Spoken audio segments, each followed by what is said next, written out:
অক্টোবরের মধ্যে জুলাই হত্যাকাণ্ডের ৩-৪টি মামলার রায়ের সম্ভাবনা। এক সপ্তাহে প্রত্যাহার হচ্ছে ১,২১৪টি রাজনৈতিক মামলা, জানালেন আইন উপদেষ্টা। গাজীপুরের সাবেক মন্ত্রীর আত্মীয় সহ গ্রেফতার ১০৭। জামিন পাবে না ফ্যাসিবাদের দোসররা। সচিবালয়ের ডেভিলদের চিহ্নিত করার তাগিদ মির্জা আব্বাসের। ২ ধাপ নেমে শীর্ষ দুর্নীতিগ্রস্ত দেশের তালিকায় ১৪ নম্বরে বাংলাদেশ। অন্তর্বর্তী সরকারি কিছু পদক্ষেপ দৃশ্যমান হলেও বিশ্লেষণের সময় আসেনি, বললেন ডক্টর ইফতেখার। ব্যাংককে ৪ এপ্রিল বিমস্টেক সম্মেলনে মোদির সঙ্গে দেখা হবে ডক্টর মোহাম্মদ ইউনূসের। ২ নেতার দ্বিপাক্ষিক বৈঠকের সম্ভাবনা। আইন উপদেষ্টা অধ্যাপক ডক্টর আসিফ নজরুল বলেছেন, চলতি বছরের অক্টোবরের মধ্যে জুলাই হত্যাকাণ্ডের ৩ থেকে ৪টি মামলার রায় হতে পারে। ভুয়া এবং রাজনৈতিক হয়রানিমূলক গায়েবী মামলার ব্যাপারে উপদেষ্টা বলেন, সারা দেশে ১৬,০০০ গায়েবী মামলার তালিকা করা হয়েছে। আগামী এক সপ্তাহের মধ্যে ১,২১৪টি মামলা প্রত্যাহার করা হবে। আরও জানাচ্ছেন মহিবুল্লাহ মহিব। জুলাই হত্যাকাণ্ডের বিচার প্রক্রিয়ার অগ্রগতি, গায়েবী মামলা প্রত্যাহার নিয়ে সচিবালয়ে সাংবাদিকদের ব্রিফ করেন আইন উপদেষ্টা অধ্যাপক ডক্টর আসিফ নজরুল। এ সময় তিনি বলেন, জুলাই হত্যাকাণ্ড নিয়ে ৩০০টির বেশি অভিযোগ দায়ের হয়েছে। ঈদের পরে এপ্রিল মাস থেকে সাক্ষ্য গ্রহণ প্রক্রিয়া শুরু হবে বলেও জানান তিনি। একটা হচ্ছে ৩০০টির উপর অভিযোগ দায়ের করা হয়েছে। আমাদের এখানে প্রসিকিউশন অফিস যাচাই বাছাই করে ১৬টি মামলা দায়ের করেছে। ৪টি মামলার তদন্ত কাজ এ মাসে সম্পন্ন হচ্ছে। এরপর চার্জশিট গঠন করার মাধ্যমে আনুষ্ঠানিকভাবে বিচার কাজ শুরু হবে। আনুষ্ঠানিকভাবে বিচার কাজ শুরু হওয়ার সময় প্রথমে ৩ সপ্তাহ সময় ডিফেন্স লয়ারদের দিতে হয় ওনাদের প্রিপেয়ার্ড হওয়ার জন্য। এরপর আনুষ্ঠানিকভাবে সাক্ষ্য গ্রহণ প্রক্রিয়া সাক্ষ্য গ্রহণ প্রক্রিয়া শুরু হবে ঈদের পরপর এপ্রিল মাস থেকে। এই আদালতে অব্যাহতভাবে শুনানি হয় বলে এসব মামলার রায় পরবর্তী ৪ থেকে ৬ মাসের মধ্যে এপ্রিল থেকে শুরু করে পরবর্তী ৪ থেকে ৬ মাসের মধ্যে প্রদান করা যাবে বলে আমরা আশা করি। অর্থাৎ এই হিসাবে অক্টোবরের মধ্যে আমরা ৩-৪টা মামলার রায় পেতে যাচ্ছি বলে আশা করি। আসিফ নজরুল বলেন, সারা দেশে ১৬,০০০ গায়েবী মামলা চিহ্নিত করেছে সরকার। দ্রুত সময়ের মধ্যে সেসব মামলা প্রত্যাহার করার কথাও জানান তিনি। গায়েবী মামলা প্রত্যাহারের ব্যাপারে আপনাদেরকে একটা অ্যাম্বিশাস টাইমলাইন বলেছিলাম, কিন্তু এটা প্রত্যাহার করতে গিয়ে দেখলাম আমরা প্রচণ্ড কষ্ট হচ্ছে। কারণ আমাদের প্রথম কথা বলে রাখি, আমাদের যে পাবলিক প্রসিকিউটর নিয়োগ প্রক্রিয়া এটাই সম্পন্ন হয়েছে ২ মাস আগে। তো আমরা কাজ শুরু করেছি ২ মাস আগে। ২ মাস আগে নিয়োগ সম্পন্ন হয়েছে, ধরেন আমরা ১.৫ মাস আগে কাজ শুরু করেছি। এত অল্প সময়ের মধ্যে হাজার হাজার মামলা হয়েছে, কারো কারো মতে লাখের উপর মামলা হয়েছে। এগুলি মামলা আইডেন্টিফাই করা খুবই কষ্টকর। তারপরও আমরা এর মধ্যে সারা দেশ থেকে প্রত্যাহারের জন্য ১৬,৪২৯টি মামলার তালিকা করা হয়েছে। প্রতিটা কেস রেকর্ড দেখে কনফার্ম হতে হচ্ছে। তো এই প্রক্রিয়ায় ১,২১৪টি মামলা আগামী এক সপ্তাহের মধ্যে প্রত্যাহার করা হবে। আওয়ামী লীগ শাসনামলে সারা দেশে সাইবার সিকিউরিটি আইনে ৩৯৬টি মামলা হয়েছে। এর মধ্যে ৩৩২টি প্রত্যাহার হয়েছে, বাকিগুলো বাতিলের জন্য প্রক্রিয়াধীন বলেও জানান আইন উপদেষ্টা। Mohibullah Mohib, Bangla vision, Dhaka. Operation devil হান্টে গাজীপুরে আরও ১০৭ জনকে আটক করা হয়েছে। মঙ্গলবার সারা দেশে আটক করা হয়েছে মোট ৬০৭ জনকে। সাবেক মুক্তিযুদ্ধ বিষয়ক মন্ত্রী আকম মোজাম্মেল হকের বাড়িতে বৈষম্য বিরোধী ছাত্র জনতার উপর হামলা ও মারধরের ঘটনায় দায়ের করা মামলায় গ্রেফতার করা হয়েছে ১০৭ জনকে। গ্রেফতারকৃতদের মধ্যে মোজাম্মেল হকের আত্মীয় স্বজন রয়েছেন। গাজীপুর সদর থানার ওসি মোহাম্মদ মেহেদী হাসান জানান, মহানগর পুলিশের বিভিন্ন টিম ছাত্র জনতার উপর হামলার ঘটনাটিকে অত্যন্ত গুরুত্ব দিয়ে তদন্ত করছে। একই সঙ্গে ঘটনার সাথে জড়িত পলাতক আসামিদের অপারেশন ডেভিল হান্টের অধীনে গ্রেফতারের চেষ্টা অব্যাহত রয়েছে। এদিকে এই অভিযানে নরসিংদীতে ১৮ জন, ফেনীতে ১২, মোংলায় পৌরসভার সাবেক প্যানেল মেয়র সাদ্দাম শফি সহ ৪ জন, খাগড়াছড়িতে ৬ জন ও সিলেটে ৫ জনকে আটক করা হয়। কোন সন্ত্রাসী বা ফ্যাসিবাদের দোসর যেন জামিন না পায় এ বিষয়ে সবাইকে সতর্ক থাকার আহ্বান জানিয়েছেন স্বরাষ্ট্র উপদেষ্টা অবসরপ্রাপ্ত লেফটেন্যান্ট জেনারেল মোহাম্মদ জাহাঙ্গীর আলম চৌধুরী। এদিকে আইন উপদেষ্টা আসিফ নজরুল জানিয়েছেন, পতিত সরকার দেশকে অস্থিতিশীল করার জন্য লাখ লাখ টাকা খরচ করছে। মঙ্গলবার সকালে রাজধানীর রাজারবাগে স্বরাষ্ট্র মন্ত্রণালয়ের এক কর্মশালায় এসব কথা বলেন উপদেষ্টারা। আরও জানাচ্ছেন দীপন দামান। দেশের পরিবর্তিত পরিস্থিতিতে মানবাধিকার ও পরিবেশের উপর গুরুত্বসহ আইন প্রয়োগ বিষয়ক কর্মশালার আয়োজন করে স্বরাষ্ট্র মন্ত্রণালয়। এতে অংশ নেন ৩০০ পুলিশ কর্মকর্তা। উপস্থিত হন স্বরাষ্ট্র, আইন এবং গৃহায়ন ও গণপূর্ত উপদেষ্টা। অতিথির বক্তব্যে গণপূর্ত উপদেষ্টা জানান, এই দেশে গুম এবং বিচার বহির্ভূত হত্যা যেন আর না হয়। শুধু আইন শৃঙ্খলা বললেই তো আর হবে না যে আইন শৃঙ্খলা রক্ষাকারী প্রতিষ্ঠানের সংস্কার দরকার, ব্যাপকভাবে দরকার বিচার বিভাগের, ব্যাপকভাবে দরকার প্রশাসনের, সমস্ত সেক্টরেই সংস্কারের দরকার। কারণ সমস্ত সেক্টরকে ধ্বংস করে দেওয়া হয়েছে। কোনো অবস্থায় গুমের মতো কোনো ঘটনা না ঘটে, যেন বিচার বহির্ভূত হত্যাকাণ্ড না ঘটে, আইনের আওতায় এনে শাস্তি দেওয়ার ব্যবস্থা যেন ঠিকমতো হয়, আদালতগুলো যেন ঠিকভাবে ফাংশনাল হয়। অনুষ্ঠানে আইন উপদেষ্টা জানান, প্রতিটি হত্যা ও গুমের বিচার হবে, সেই বার্তা দিতে হবে। পুলিশ ও বিচার বিভাগ সঠিকভাবে কাজ করলে মবতন্ত্র অবসান হবে।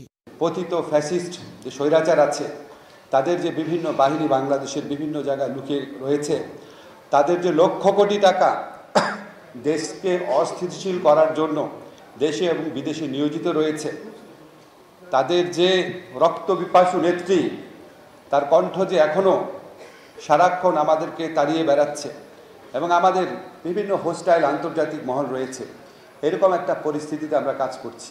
আপনারা হুটহাট করে জামিন দিবেন না। জামিন পাওয়ার পরে একজন মানুষ দেশের আইন শৃঙ্খলা পরিস্থিতির জন্য যদি ভয়াবহ হয়ে ওঠেন, যদি পালিয়ে যাওয়ার চেষ্টা করেন, যদি একই অপরাধ আবার করার চেষ্টা করেন, তাহলে সেটা জামিন দেওয়ার ক্ষেত্রে আপনাদের বিচার্য বিষয় হওয়ার কথা। আপনারা আমার চেয়ে ভালো জানেন। আবার যিনি জামিনের যোগ্য, গত আমলের মতো তাকে জামিন থেকেও বঞ্চিত করেন না। বিচার বিভাগ ও আইন শৃঙ্খলা বাহিনীর সমন্বয়ে দেশ থেকে সন্ত্রাসীদের মূল উৎপাটন করা সম্ভব বলে আশাবাদী স্বরাষ্ট্র উপদেষ্টা। আমরা কোনো অপরাধীকে রাস্তায়, বাজারে, মাঠে, ময়দানে, রাজপথে দেখতে চাই না। প্রত্যেক অপরাধীকে আইনের আওতায় আনতে হবে, তাদের বিচার নিশ্চিত করতে হবে। দুষ্কৃতিকারী, উস্কানিদাতা, জনগণের ভয়ভীতি প্রদর্শনকারী, দুর্নীতিবাজ গ্রেপ্তার করে আদালতে যাবে, আর তথ্যের সীমাবদ্ধতা কিংবা এজেন্সির ব্যর্থতার কারণে জামিন হয়ে পুনরায় অপরাধে জড়িত পড়বে, এটা কোনোভাবেই কাম্য নয়। ন্যায় বিচার নিশ্চিতে মামলার দীর্ঘসূত্রিতা কমানোরও তাগিদ দেন তিনি। দীপন দেওয়ান, বাংলা ভিশন, ঢাকা। বিএনপির স্থায়ী কমিটির সদস্য মির্জা আব্বাস বলেছেন, সরকারের ভেতরেও শয়তান আছে, সচিবালয়ের ভেতরে আছে। তাই আওয়ামী লীগের দোসর এসব শয়তানকে চিহ্নিত করে ধরতে না পারলে এই সরকারের জন্য ভালো ফল হবে না। রাষ্ট্র সংস্কারে 31 দফার রূপরেখা নিয়ে কর্মশালায় বিএনপি নেতারা বলেন, আওয়ামী লীগের নামে দেশে কেউ রাজনীতি করতে পারবে না। মিরাজ হোসেন গাজীর রিপোর্ট। রাষ্ট্র কাঠামো সংস্কারে বিএনপির ভারপ্রাপ্ত চেয়ারম্যান তারেক রহমান ঘোষিত 31 দফা রূপরেখার কর্মশালা। রাজনীতির গুণগত পরিবর্তনের ধারণা ও দিকনির্দেশনা তুলে ধরতে রাজধানীর কমলাপুর স্টেডিয়ামে মুগদা থানা বিএনপির এই আয়োজন। কর্মশালায় জাতীয়তাবাদী মহিলা দলের সভাপতি আফরোজা আব্বাস 31 দফা উপস্থাপন করেন। এই 31 দফা যেন আমরা ঘরে ঘরে পৌঁছে দিতে পারি। এটার মধ্যে নারী স্বাধীনতা আছে, কৃষক শ্রমিকের ন্যায্য মূল্যের কথা আছে, এটার মধ্যে ক্ষমতার ভারসাম্যের কথা আছে। সুতরাং আমরা যেন এগুলো পৌঁছে দিতে পারি জনগণের দোরগোড়ায়। 31 দফায় কি আছে, আর এই রূপরেখা বাস্তবায়ন হলে সাধারণ মানুষের কি সুবিধা হবে, কর্মশালায় তা তুলে ধরেন বিএনপি নেতারা। তারা বলেন, গণহত্যাকারী আওয়ামী লীগকে দেশের মানুষ কোনোদিন রাজনীতি করতে দেবে না।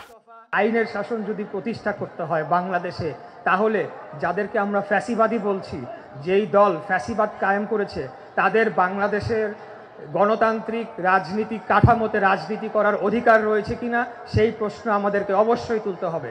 আপনারা শুনেছেন যে আমাদের স্থায়ী কমিটির সদস্য জনাব সালাউদ্দিন আহমেদ, তিনি ইতিমধ্যেই বলেছেন যে আওয়ামী লীগ নামে রাজনীতি করার অধিকার থাকবে না কোনো দলের আগামীতে। সেটিকে আমাদেরকে আরো জোরালোভাবে প্রতিষ্ঠা করতে হবে। কিছু কিছু দল মুখে ধর্মের কথা বলে, এই 16 বছরে তারা কোথায় ছিল? তারা আন্দোলন সংগ্রাম করেনি, তারা তাদের সাথে সরকারের সাথে আপোষ করেছিল। তাদের কত নেতাকর্মী গ্রেপ্তার হয়েছে, আমাদের লক্ষ লক্ষ নেতাকর্মী জেলখানায় গিয়েছেন। কর্মশালায় প্রধান অতিথি বিএনপি স্থায়ী কমিটির সদস্য মির্জা আব্বাস বলেন, 31 দফা বাস্তবায়ন করতে হলে বিএনপিকে ভোটের মাধ্যমে নির্বাচিত হয়ে রাষ্ট্র পরিচালনার দায়িত্বে আসতে হবে। এজন্য নেতাকর্মীদের ৩১ দফা নিয়ে জনসংযোগের আহ্বান জানান মির্জা আব্বাস। তিনি বলেন, দেশ অস্থিতিশীল করতে নানা দিক থেকে ষড়যন্ত্র চলছে। শয়তান শিকার করতে গিয়ে যেন আবার ভালো লোক শিকার না হয়ে যায়, এটা দয়া করে খেয়াল রাখবেন।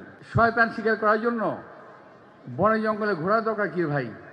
শয়তান তো আপনার আশেপাশেই আছে, এই সরকারের সঙ্গে আছে, সামনে আছে, পিছনে আছে, সচিবালয়ে আছে, ওদের আগে ধরেন। আমি 5 জন লোকের নাম বলতে পারি, কিন্তু আমি আমার অবস্থান থেকে আমি নামটা বলছি না। আমাকে গোপনে বললে আমি বলে দেবো আপনাদের, কিন্তু মাইকে আমি বলবো না।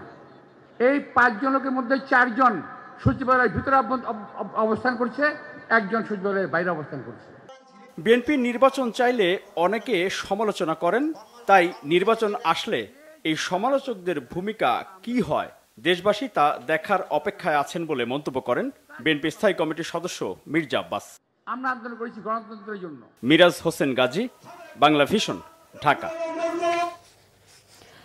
ডিসেম্বরকে টার্গেট করেই জাতীয় নির্বাচনের প্রস্তুতি নিচ্ছে নির্বাচন কমিশন। ইসি জানিয়েছে এ পর্যন্ত জাতীয় নির্বাচন নিয়ে কোনো চ্যালেঞ্জ নেই। মঙ্গলবার ইউএনডিপির প্রতিনিধি সহ উন্নয়ন সহযোগী দেশগুলোর রাষ্ট্রদূতদের সাথে বৈঠক শেষে জানিয়েছে নির্বাচন কমিশন। তবে সরকার চাইলে সীমিত সংখ্যক স্থানীয় নির্বাচন দিতে পারে বলে জানিয়েছেন নির্বাচন কমিশনার আবুল ফজল মোহাম্মদ সানাউল্লাহ। শুভ মাহফুজের রিপোর্ট। আগে জাতীয় নির্বাচন নাকি স্থানীয় সরকার নির্বাচন, এই নিয়ে চলছে রাজনৈতিক মহলে নানা আলোচনা সমালোচনা। তবে নির্বাচন কমিশন বরাবরই বলে আসছে নির্বাচনের জন্য প্রস্তুত তারা।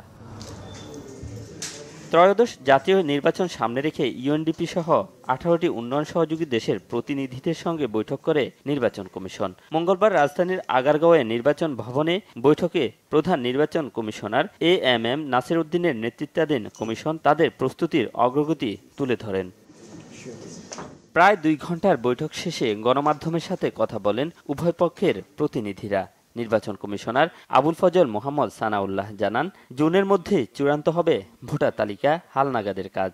মাননীয় প্রধান উপদেষ্টা তার 16 ডিসেম্বরের বক্তব্যে বলেছিলেন যে যদি অল্প পরিমাণে সংস্কার সহ নির্বাচন করতে হয়, সেখানেই যদি রাজনৈতিক মতৈক্য গিয়ে দাঁড়ায়, তাহলে পরে এই বছরের শেষ নাগাদ, আর যদি আরেকটু সংস্কার করার সুযোগ দেওয়া হয়, তাহলে 2026 সালের জুন নাগাদ ইলেকশন করা সম্ভব। এবং আমরা বলেছিলাম যে আমাদেরকে আর্লিয়েস্ট ডেটটা ধরে নিয়েই প্রস্তুতি নিতে হচ্ছে। আমাদের অবস্থান এখনো অপরিবর্তিত, আমরা ডিসেম্বরকে ধরে নিয়েই আমাদের প্রস্তুতি গ্রহণ করছি। জাতীয় নির্বাচনের আগে স্থানীয় নির্বাচন আয়োজন করতে পক্ষে বিপক্ষে মত রয়েছে অনেকের। এই বিষয়েও কথা বলেন এই নির্বাচন কমিশনার। প্রশ্ন এসেছিল যে এই 2টা ইলেকশন কন্ডাক্ট করার ব্যাপারে একসাথে করা যায় কিনা, টাইম কীরকম লাগতে পারে, এই বিষয়ে আলোচনা হয়েছে। এবং আমাদের পক্ষ থেকে যেটা বলা হয়েছে যে আমাদের বাস্তবতায় 2টো নির্বাচন একসাথে করা সম্ভব নয়, এবং অতীতের অভিজ্ঞতায় দেখা গেছে সকল স্থানীয় সরকার নির্বাচন ফেজে করতে গেলে পারে প্রায় 1 বছর সময় লেগে যায়। তো এমত অবস্থায় যদি স্থানীয় সরকার নির্বাচন পুরোপুরিভাবে এভাবে করতে হয়, তাহলে জাতীয় নির্বাচনের টাইমটা পিছিয়ে যাবে। এ সময় ইউএনডিপির আবাসিক প্রতিনিধি স্টিফেন লিলার জানান, অন্তর্বর্তী সরকারের কাছে একটি অবাধ, সুষ্ঠু ও নিরপেক্ষ নির্বাচন দেখতে চান তারা। একই সাথে বাংলাদেশের ইতিহাসের সেরা নির্বাচন আয়োজনে সহযোগিতার প্রতিশ্রুতির কথাও জানান তিনি। We are supporting the election commission to conduct free, fair elections, the best elections hopefully in the history of Bangladesh. Shuvo Mahfuz, Bangla vision, Dhaka. বিশ্ব দুর্নীতি ধারণা সূচকে 2 ধাপ অবনতি হয়ে 151তম অবস্থানে রয়েছে বাংলাদেশ। নিচের দিক থেকে অবস্থান 14তম।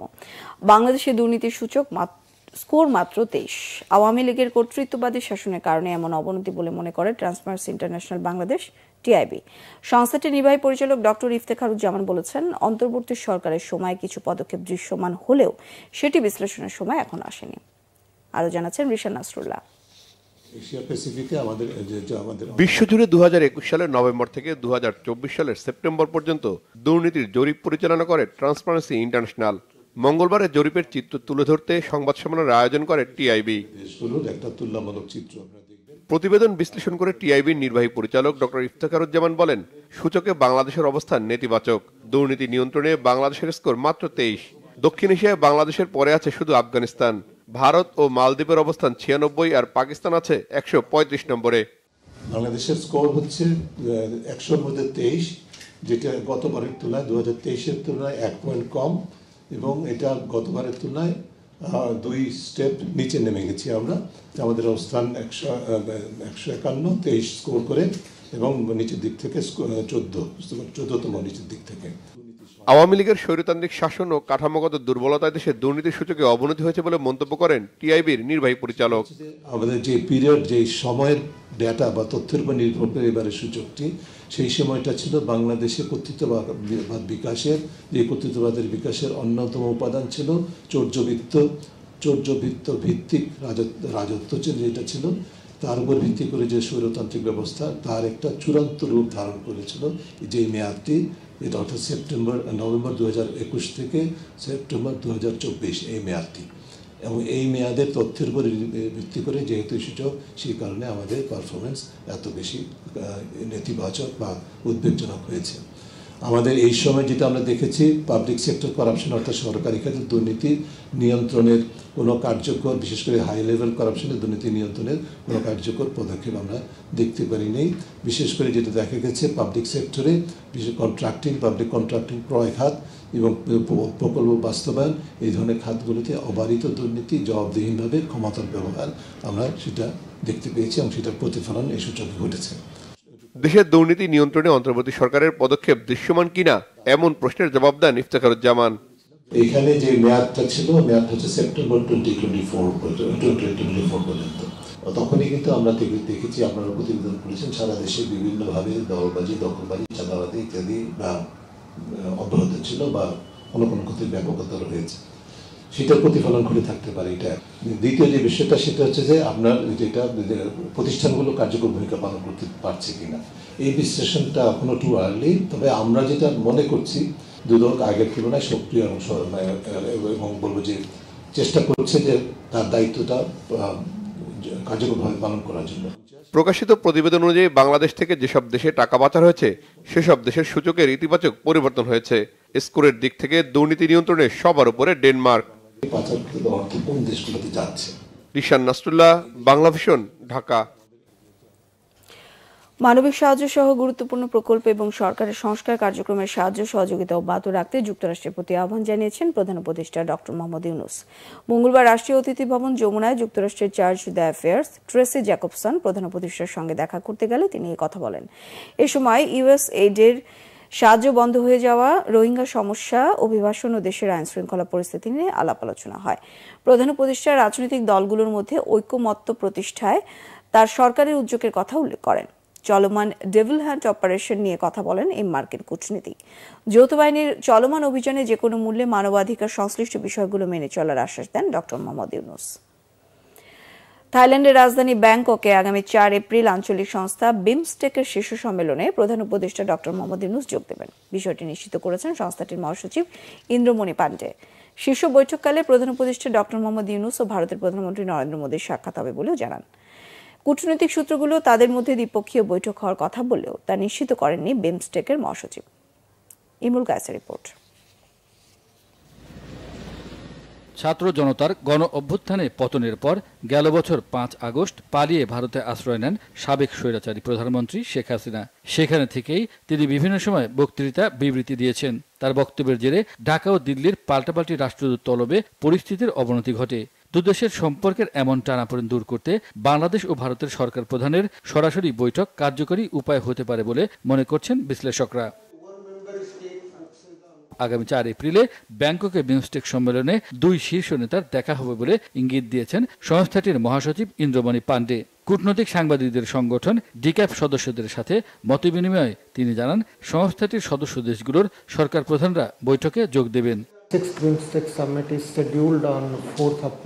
4 এপ্রিল ব্যাংককে বিমস্টেকের শীর্ষ বৈঠকে প্রধান উপদেষ্টা ডক্টর মোহাম্মদ ইউনূস যোগ দেবেন। 7 সদস্য দেশের সরকার প্রধানরা বৈঠকে অংশ নেবেন বলে নিশ্চিত করেছেন।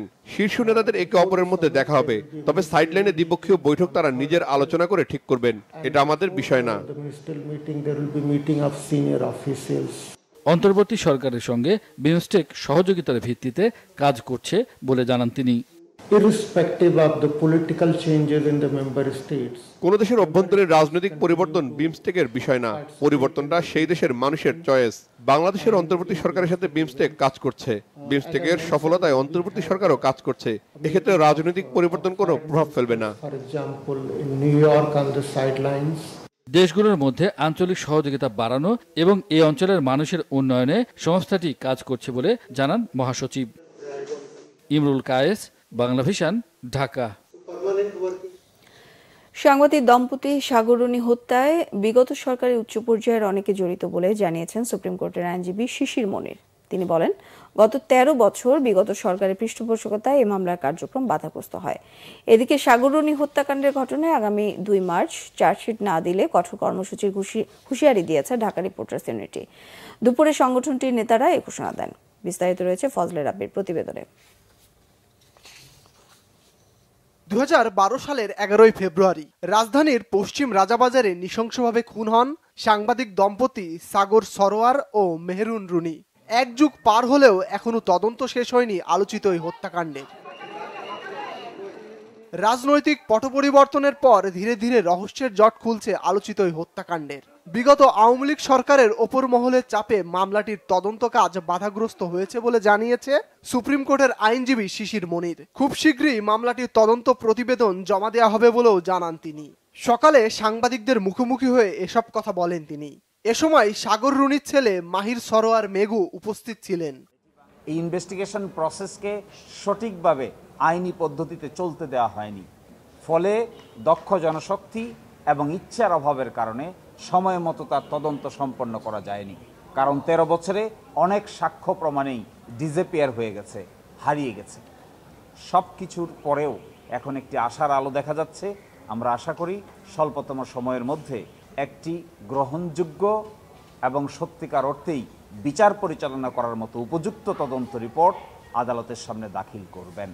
এদিকে সাগর রুনি হত্যার প্রতিবাদে প্রতি বছরের মতো এবারও রাজধানীর সেগুনবাগিচায় সমাবেশের আয়োজন করে ঢাকা রিপোর্টার্স ইউনিটি। এতে যোগ দিয়ে সাংবাদিকরা বলেন, সাগর রুনি হত্যার ঘটনায় জড়িতরা যতই প্রভাবশালী হোক না কেন তাদেরকে বিচারের মুখোমুখি করতে হবে। এতটুকু সময় এসে সাগর রুনির হত্যার বিচারটা যদি দেখে যেতে পারতাম, অন্তত পক্ষে রাব্বুল আলামিনকে বলতে পারতাম আমি একটা হত্যাকাণ্ডের বিচার দেখে এসেছি। এই তদন্ত প্রতিবেদন আদালতে জমা দেওয়ার তারিখ পরিবর্তন হয়েছে, কিন্তু ভাই যেটার গোড়ায় গলত সরকার এবং রাষ্ট্র যেখানে সিদ্ধান্ত নিয়েছে যে এই হত্যাকাণ্ডের বিচার হবে না, তাহলে কি করে আদালতে তার তদন্ত প্রতিবেদন যাবে? যে ফ্যাসিস্ট ছিল তার প্রমাণ হচ্ছে এই হত্যার বিচার কাণ্ড এবং এই হত্যার তদন্তকে তারা ভিন্ন খাতে প্রবাহিত করেছে। আর এই হত্যার সাথে আওয়ামী লীগের প্রভাবশালী লোকজন যে জড়িত ছিল তার প্রমাণ হচ্ছে আমরা খুনিদের নাম জানতে পারি নাই। আলোচিত এই হত্যাকাণ্ডের 13 বছর অতিবাহিত হলেও এখনো আলোর মুখ দেখেনি মামলাটি। উল্টো আদালতে তদন্ত প্রতিবেদন জমা দেওয়ার তারিখ পিছিয়েছে রেকর্ড 115 বার। থানা পুলিশ, ডিবি, র্যাবের হাত ঘুরে মামলাটির তদন্তভার বর্তমানে পিবিআই এর হাতে। Fazle Rabbi, Bangla vision, Dhaka. Shanta Mariam foundation day ও ফাউন্ডেশনের প্রতিষ্ঠাতা চেয়ারম্যান বীর মুক্তিযোদ্ধা প্রয়াত মোহাম্মদ ইমামুল কবির শান্তর ৭১তম জন্মদিন পালিত হয়েছে। এই উপলক্ষে Shanta Mariam foundation Shanta Mariam university of creative technology এবং সুন্দরবন কুরিয়ার সার্ভিস 3 দিনব্যাপী নানা অনুষ্ঠানের আয়োজন করে। প্রতিষ্ঠাতা চেয়ারম্যানের কবরে শ্রদ্ধা দোয়ার পাশাপাশি উত্তরায় শান্তা মারিয়াম ফাউন্ডেশন ভবনে 3 দিনব্যাপী চিত্র প্রদর্শনী, ইউনিভার্সিটি অব ক্রিয়েটিভ টেকনোলজির ক্যাম্পাসে শিশুদের চিত্রাঙ্কন প্রতিযোগিতার আয়োজন করা হয়। আলোচনা, দোয়া মাহফিল ও সাংস্কৃতিক অনুষ্ঠানে উপস্থিত ছিলেন শান্তা মারিয়াম ফাউন্ডেশনের চেয়ারম্যান ডাক্তার মোহাম্মদ আহসানুল কবির, শান্তা মারিয়াম বিশ্ববিদ্যালয়ের বোর্ড অব ট্রাস্টিস এর চেয়ারম্যান শিল্পী অধ্যাপক মুস্তাফিজুল হক সহ বোর্ড অব ট্রাস্টিস এবং শান্তা মারিয়াম ফাউন্ডেশনের বোর্ড অব ডিরেক্টরস এর সদস্যরা। খেলা সংবাদ এবার।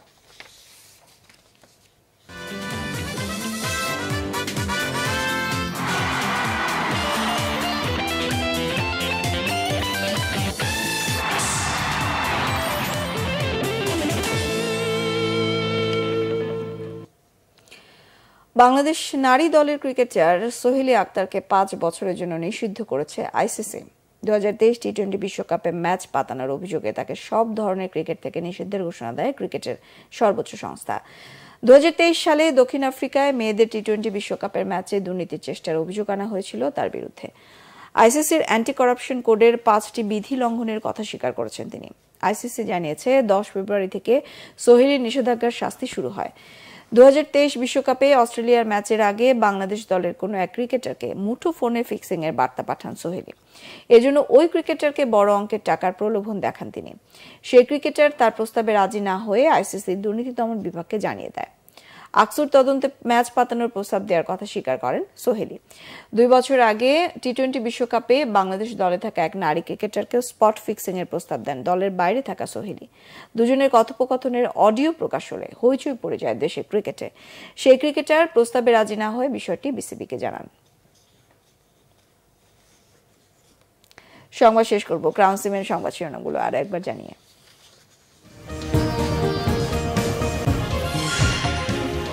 অক্টোবরের মধ্যে জুলাই হত্যাকাণ্ডের 3-4টি মামলার রায়ের সম্ভাবনা। 1 সপ্তাহে প্রত্যাহার হচ্ছে 1214টি রাজনৈতিক মামলা, জানালেন আইন উপদেষ্টা। গাজীপুরের সাবেক মন্ত্রীর আত্মীয় সহ গ্রেফতার 107, জামিন পাবে না ফ্যাসিবাদের দোসররা। সচিবালয়ের ডেভিলদের চিহ্নিত করার তাগিদ মির্জা আব্বাসের। 2 ধাপ নেমে শীর্ষ দুর্নীতিগ্রস্ত দেশের তালিকায় 14 নম্বরে বাংলাদেশ। অন্তর্বর্তী সরকারি কিছু পদক্ষেপ দৃশ্যমান হলেও বিশ্লেষণের সময় আসেনি বলছেন ডক্টর ইফতেখার। ব্যাংককে 4 এপ্রিল বিমস্টেক সম্মেলনে মোদির সঙ্গে দেখা হবে ডক্টর মোহাম্মদ ইউনূসের। 2 নেতার দ্বিপাক্ষিক বৈঠকের সম্ভাবনা।